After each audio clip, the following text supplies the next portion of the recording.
Hello, ladies and gentlemen. I'm Shaostoul, and this is the 6th episode of Modder's Mod Review, the series where we check out mods from a modder's perspective.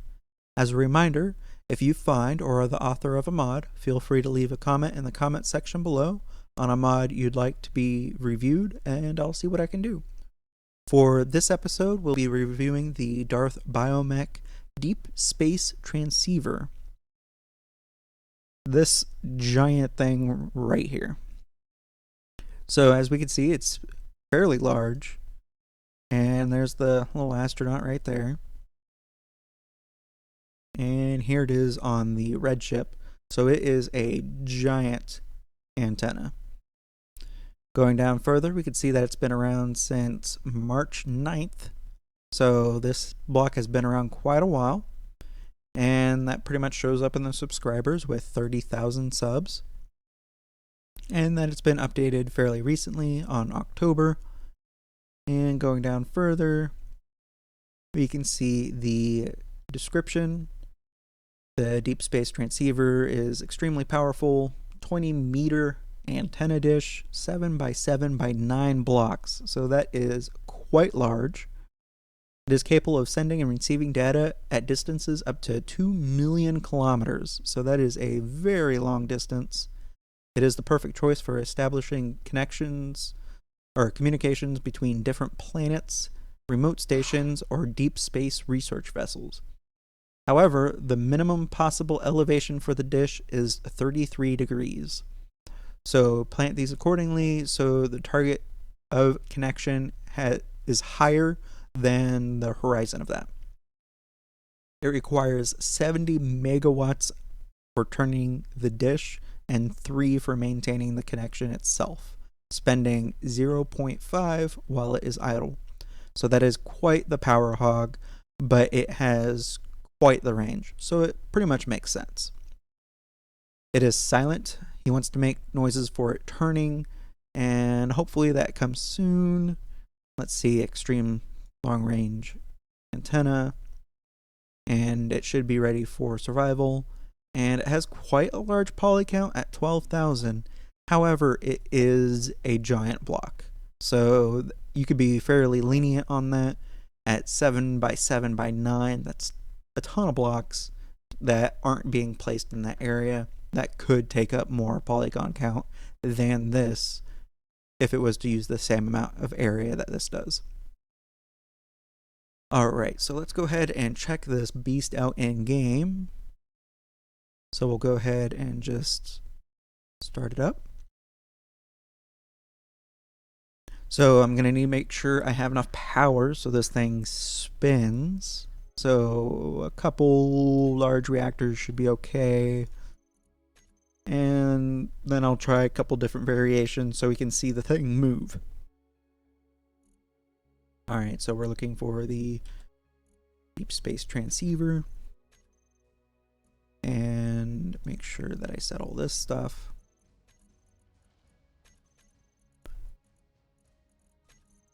So I know I probably don't need to set all this stuff all the time, but it's better safe than sorry in my opinion. Alright, so everything there looks good. Lone survivor, offline, and safe. Now, I can't really record on planets. I do have a GTX 760 with 4 gig of VRAM, but that is not, it's not significant enough to allow me to record there. So once I'm able to get a better computer from my 8-year-old computer now, I'll be able to look at recording on planets. But I imagine that's quite a way down the road, considering I'm relying on donations for that at the moment. Alright, so we're going to go ahead and clear the list. And let's go ahead and try to find it. And here it is. It blends pretty well with the other vanilla blocks. With it being so big and trying to fit it in such a small area, it kind of makes sense that it stands out.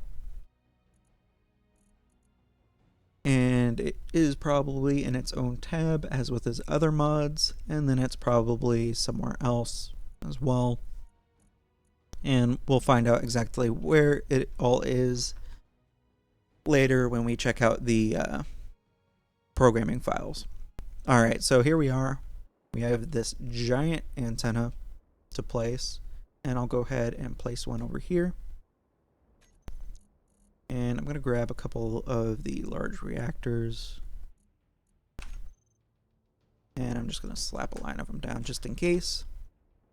And then over here, I'm going to go ahead and rotate it.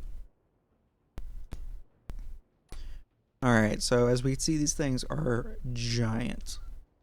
And they do look pretty good.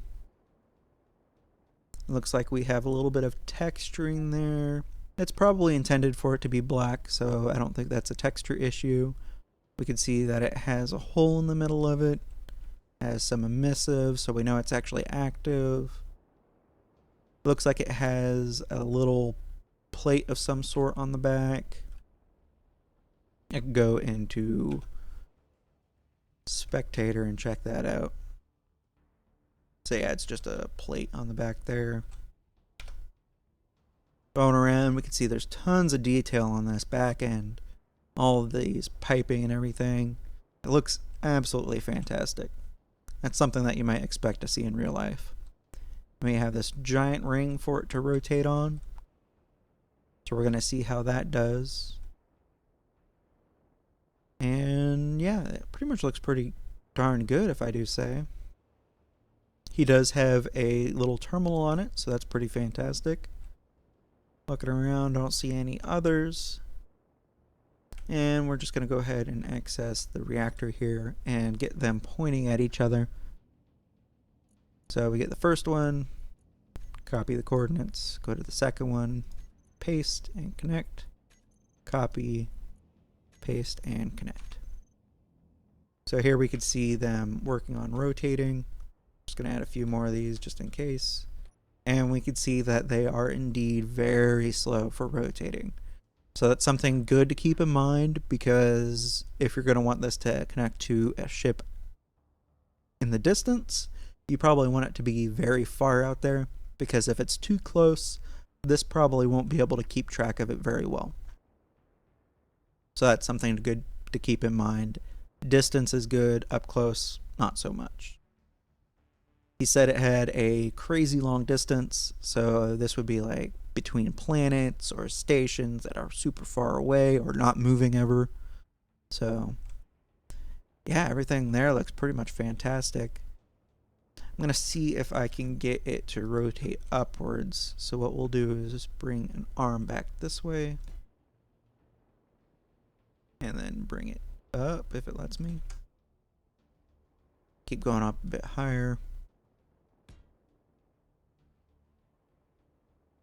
And put one right there. And we'll just have that one connect to the second one.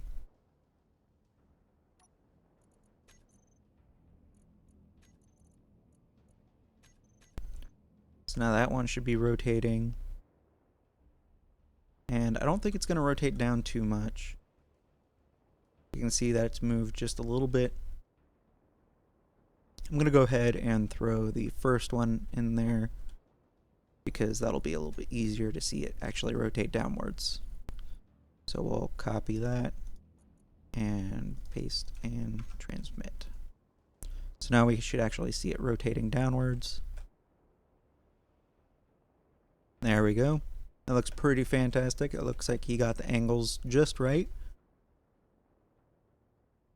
I love how slow it moves, because it is rather large. We don't have to worry about it snapping around places and looking crazy, which is kind of obnoxious sometimes. Let's go ahead and look at some of the debug draw stuff. Pop on the dummies.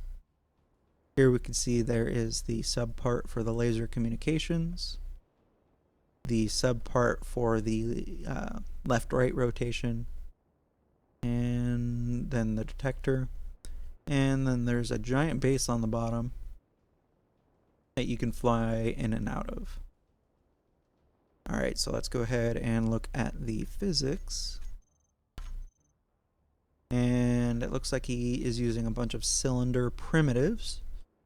And so we got the base, another base here. We can collide with this one, so that would let you look through it. You can't always prevent all that stuff because it is pretty significant. And we can't move the collisions around too well, especially not with something like a dish here. Maybe in the future they'll allow us to do that, but for now we can't. And we can see the collision there is rather large, but it allows it to rotate in such a way that for the most part you're not going to have any of this clipping happening. But overall, the textures seem to check out. I don't see anything that's jumping out as a stretching issue or anything like that, like the laser communication dish that we looked at earlier. But yeah, everything there looks to check out. Let's check out the mount points. Alright, so getting down here, we could see that it appears to be just the bottom that mounts, and it's just a full square, which is not a problem. So if you're going to mount this somewhere, make sure it has ample armor and connection underneath it, because if it loses the entire base, it's going to disconnect. But you'll probably lose the dish before you lose the armor underneath it. However, weirder things have happened. Alright, so let's go ahead and check it out in code after looking at the component costs. So here we could see it uses quite a lot of radio components, which isn't too bad. It is a laser antenna to my knowledge, so if we come over here, we can see that the components aren't too far off, except it's using a lot more radio communication and a lot more steel plates. But I would say it's fairly well balanced for its size and what it does. You don't want to get too crazy with it or else it'll end up getting really heavy. And if you put this on a large ship, you don't want something like that bogging you down just to make it stronger. So it's a good idea that it's balanced a little bit lighter instead of being a 1-to-1 with the bounding box size. So it's pretty good planning on his part and not too much of an issue in my opinion. It also looks like this is not going to rotate over the boundary of the bounding box, so that's good as well. So cosmetically it stays from clipping into other blocks. However, when that one's facing up like this, it looks like we might be able to get it to clip, maybe just a little bit. So for those of you that are sticklers about that, it might be an issue. So yeah, there's just a little bit of clipping. You're not going to have to worry about it blowing up any of your blocks though, because this doesn't have its own collision. It's a static collision, as we saw. That cylinder is not going to move at all. Alright, so let's go ahead and check out the block information in the mod and see how it compares. So opening up our folder, going to mods and looking for the number. Here we can see it's 405233. So scroll down a bit.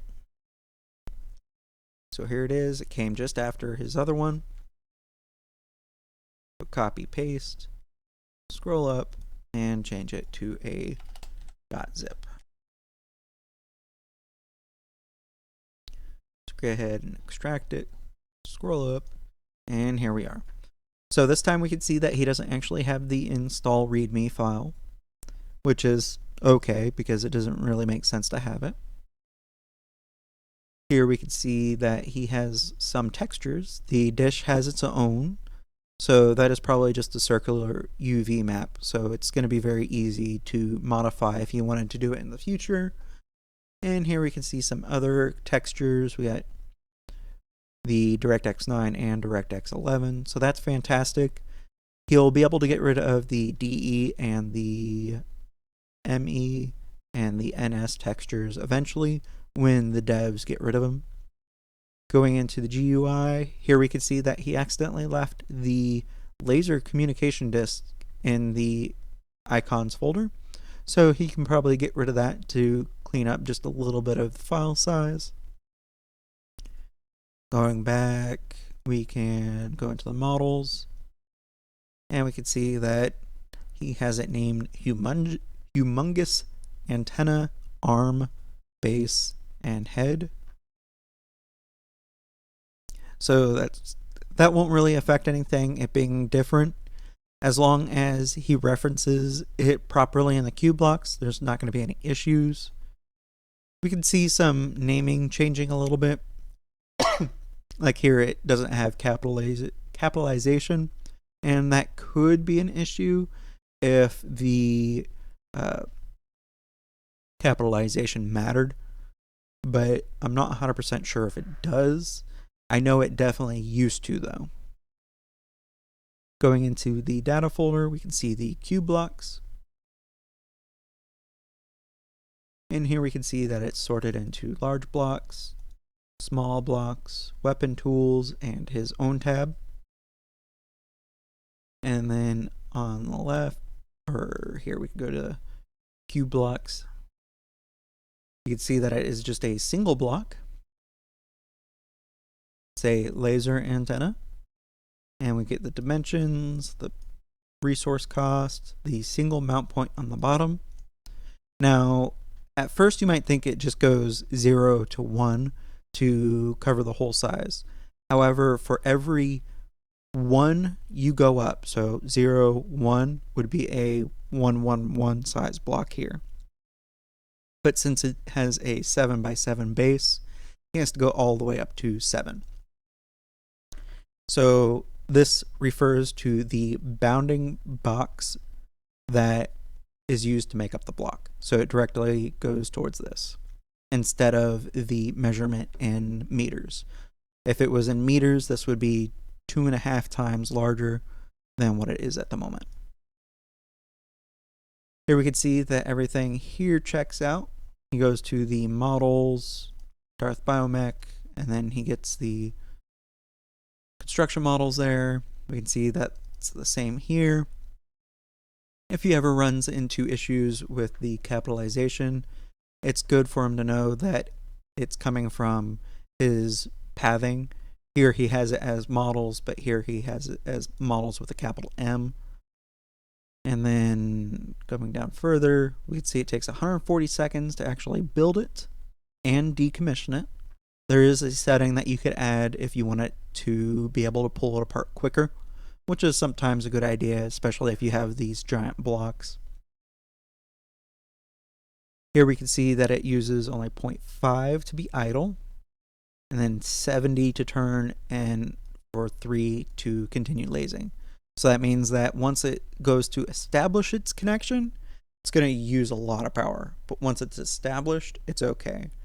However, if the ship is that it's pointing at is moving a lot, this is going to be its power requirement quite often. And that's going to be very dangerous because it's going to cause issues with you completely draining all your power all the time. Here we can see that it is indeed a very large range. If I just add some commas here, you can see it goes all the way up to 2 billion. And then we see the elevation of 33 to 180 degrees. So that will allow it to aim mostly down or level, and then it is able to aim all the way up. So that is very good. And then it's able to rotate all the way around the 360 degrees, and that it doesn't require line of sight.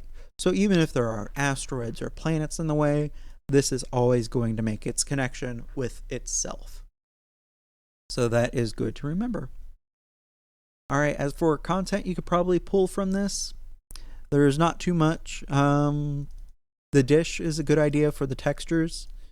If you wanted to try to save poly count and make it easier on yourself, you could design the dish there to be a simple partial sphere where you just cut off the rest of it, and then you just have this dish part.